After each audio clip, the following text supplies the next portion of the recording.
cup of coffee after a 10-mile run. Cheers. Cheers. Cheers. So look at this bridge. Yes. This is what we just did. 10 miles up and down this monster. Isn't that amazing? It's amazing. I love it. How'd the run go for you? It was a little challenging, but Yes. I'm glad I did it. Yeah. You know, it's all about a mindset. Yes. You know, Distance running is all about mindset. That's right. You have to be mentally prepared Right. as well as physically prepared. Absolutely. That's the way I see You it. know, it's you, it's your run. That's what also you have to focus on. Yeah, It's your run. exactly. You know, You versus you. you versus you. Exactly. Don't try to compare yourself to others, Right. because you can really get tripped up and fool yourself thinking that you would do more. Right. But if you just focus on slow, easy pace, Mm-hmm. you know, you can get through it. And what I did after a while, I just started looking over the bridge into the water, and it almost seemed meditative. Yeah. And before I knew it, I'm at the top, and you know? before you So- knew it, you were done 10 miles. Yeah, exactly, exactly. That's why I love this bridge so much. It gives you time to not only train physically, but also time to think and get the best out of yourself, Right, which is right, what we did. right. And I like that you said easy running. Easy running is important. It's part of the process. Some of our runs are harder efforts, but most of my runs are easy. You know, conversational, aerobic. That's what builds up my base and develops my aerobic system. Right, Yep, right. and that's what it's all about. Yeah. So let me introduce you to the folks out there. Come on over, let's get a little closer. This is Mecca Adams. She is a triathlete. Welcome to the show.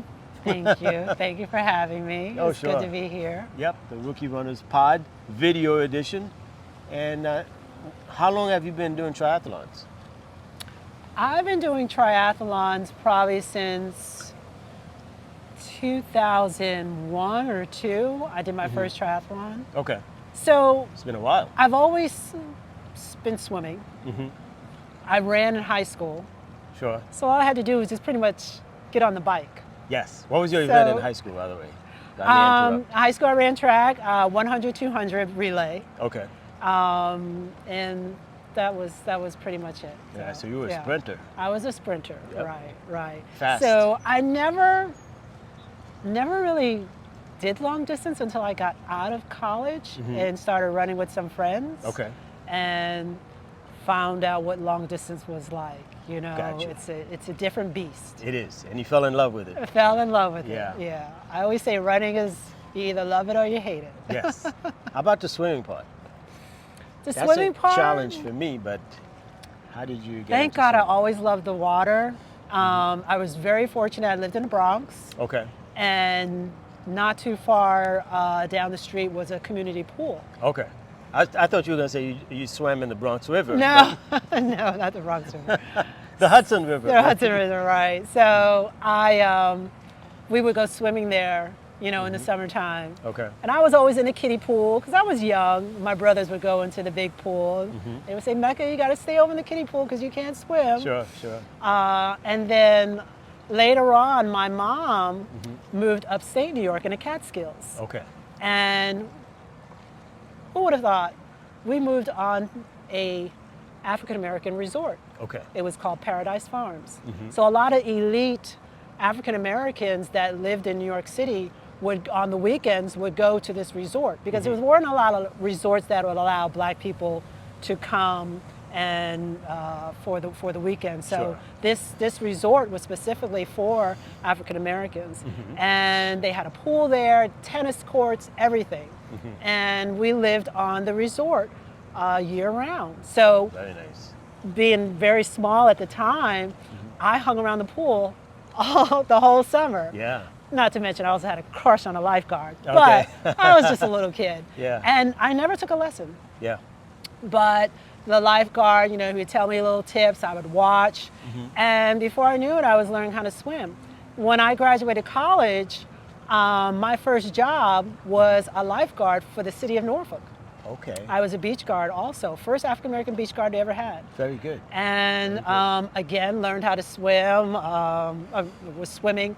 And I was so good with the kids because I worked at the Jewish Community Center out in Norfolk, they call it Grant. Okay. In Grant, Ghent. Ghent. Okay. And I worked out there. And I was so good with the kids, they asked me, Mecca, you should become a water safety instructor. And they paid for me to become a water safety instructor, and I became a WSI instructor. Very good. So like I said, I've always been drawn to water.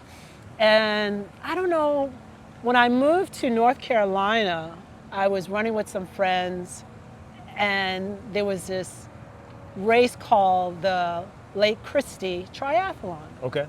And the gentleman, Mr. Christie, he built a lake just for his daughter, because his daughter was a skier. Okay. And she would practice water skiing, and he built a lake for her. And in this area, the lake, they would hold this triathlon at Lake Christie. So friends of mine, we did our first triathlon there. I didn't do I didn't do the whole thing by myself. We did it as a team. Okay. Actually, I did the swim. My friend Anita did the bike, and the friend Linda, she did the run. And we came in second place as a team. And that was my very, very first triathlon, and I was hooked. Being a triathlete is pretty impressive. Well, thank you. That you're able to get in the water, come out of the water, get on your bike, and run marathons. You're a marathoner as well. So tell me about the bike. We spoke about the swimming, how that came about. How about the bike? How did you get into biking? The bike kind of was just a natural progression. I was very fortunate to find a friend who worked at NASA. Okay. And he would bike around the air base with a couple of friends. Sure. And he was able to help me find the right bike. It was always a toss-up whether I get a road bike or a triathlon bike. Okay. And I didn't know which the difference was and which one should I get first. But I got the road bike first, so I can practice riding on the road. Okay. And I got the triathlon bike next. And the difference between the two is you're kind of, in a triathlon bike, you're set down in this position, and you're preserving your legs for the run. Okay. Really, essentially, Oh, is that in that position. Yeah. So later on, I was able to get a triathlon bike and start riding on that. But I think just the natural progression was riding, finding groups, riding with them, knowing the protocol and etiquettes and things like that. So it worked out. Speed is really hard, practicing the brick, what they call as a brick, and that's getting off the bike and running. Your legs feel really different. Got you. After getting off that bike. So practicing that in your training is really important. It doesn't have to be long runs, but just getting off that bike and getting right into a run for maybe 10 minutes, 15 minutes, half mile or something like that, just to get your legs used to, like, wake them up and, Sure. And, yeah. Is riding a bike quad dominant? You use your quads more? Whereas in running, it's more of the calf, the soleus muscles. The quads and the hip flexors. Yeah. For the bike. For the bike, yeah. Okay. Yeah, the hip flexors. So when you step off the bike and start running, you start using a different set of muscles. The body has to somewhat adjust. Okay. Exactly. Yeah, exactly. that makes sense. So how many triathlons have you done since you started out? I've kind of lost count. I've done all, so they have different distances. They have a sprint, they have an Olympic, they have a half marathon and a full marathon. Okay. The full marathon is a 1.5 mile swim. Wow. Swimming a mile and a half Yeah. can be quite challenging. Yeah, 100-mile bike, Whew. and it's a full marathon, 26.2 miles. Wow. So what's an Yeah. average time for the total event? For a full Ironman, Mm-hmm. I think they give you 12 to 18 hours. Don't quote me on it. Okay. Yeah. 12 to 18 hours. Okay. All right. So So 12, figure 12. 5 for the marathon, maybe 4.5 for the marathon. In the swim, Yeah. a I mile did and the a swim in an hour. Okay. Hour and a half. Yeah. 6. Um, And then a yeah. 100-mile bike ride. Oof. Yeah. Yeah. Yeah. So that when I did my first Ironman, I was definitely confident on the run Mm-hmm. and the swim. Okay. And I impressed myself on the swim. I PR'd on the swim. Okay. Personal record for myself. Oh, sure. Congrats. But by the time I got to the run, my legs had had it. Oh, yeah. They had had it. That I was can the imagine. toughest marathon I had done, yeah. I understand It is, yeah. on the bike, to do 100 miles on the bike, they call that the century. A century ride, yeah. That must be, I've never done more than maybe 20 miles on a bike. I can imagine. It's like, must be tedious, just riding along. Do you at some point just kind of stop pedaling and let the bike just coast? Hopefully there's a hill.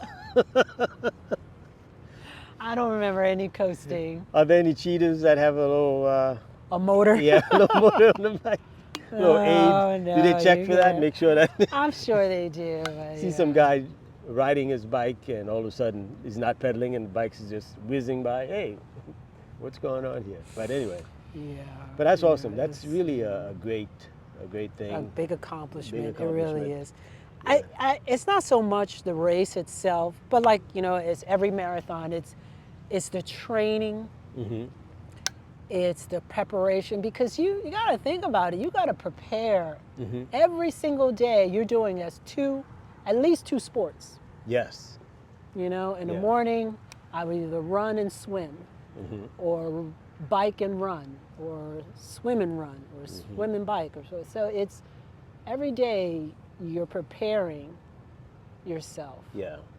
and then you got your regular duties every day: Sure. laundry, Right. washing dishes, Life. cooking dinner, We life. call that Exactly.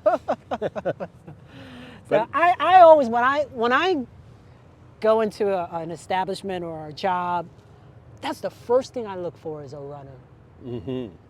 because I know we're going to connect. Yes. We're going to We connect. can talk about it. We yeah. can talk about it all day long. We start with sneakers, especially if it's a female. We start with sneakers. Oh, sure. We'll go to what we're wearing, how we're feeling, our next training, our next race, and we connect. And I'm sure if that person happens to be a triathlete, forget Oh, about it. man. Forget about it. Then Like, you really get inspired. Right, It's like, There's just so much to talk about. it's so much to talk about. That's why I enjoy what I do. I'm around runners most of the time. Mm-hmm.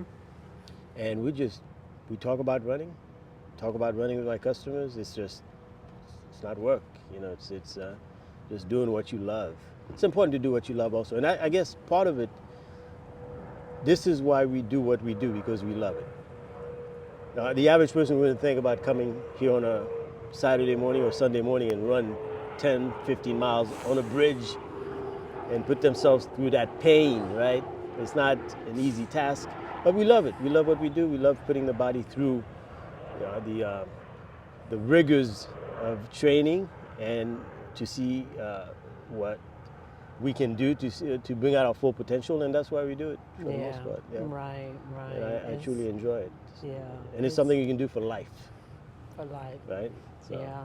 That's why I love running. It's something you can do all year round. Exactly. And you don't need a lot of equipment. When you're biking, you got to, grab your bike, got to grab your helmet, got to grab your shoes. Swimming, you got to have a facility. You got to Yeah. have a building. Right. But running, just Running, you could Put just on your walk shoes. right out your door, lace them up lace them up, and and get you're out the going. door. So you think you'll continue being a triathlete? You think that's your mission? Oh, most definitely. I would like to, as long as I possibly can. Mm-hmm. As long as I possibly, as long as my legs can keep pedaling, as long as Yes. my legs can keep running. Yeah. And as long as I can keep swimming, yeah. That's what it's all about. That's exactly. And I like how everything came together for you into becoming a triathlete from Yeah.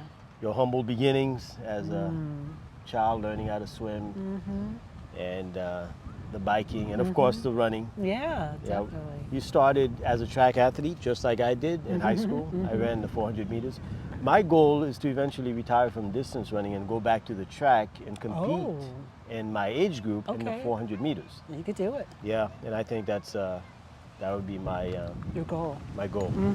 All right, so once again, we have the beautiful Jordan Bridge as our backdrop. 10-mile long run. Great job. Thank you. You did such a great job. Thank you. And you're now an alumni of the Rookie Runners podcast, video edition.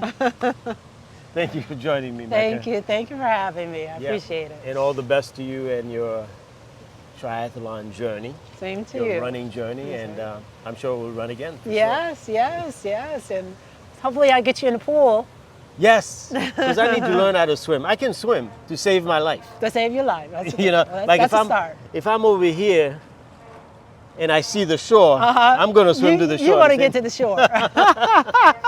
But as far as being comfortable out there, you know, I need Yeah, some practice. I need some Definitely. lessons. definitely. All right, so Allow me to help you with that. okay, Okay. nice to have you. Thank you for having me. I appreciate Great. it. Thank you. All right.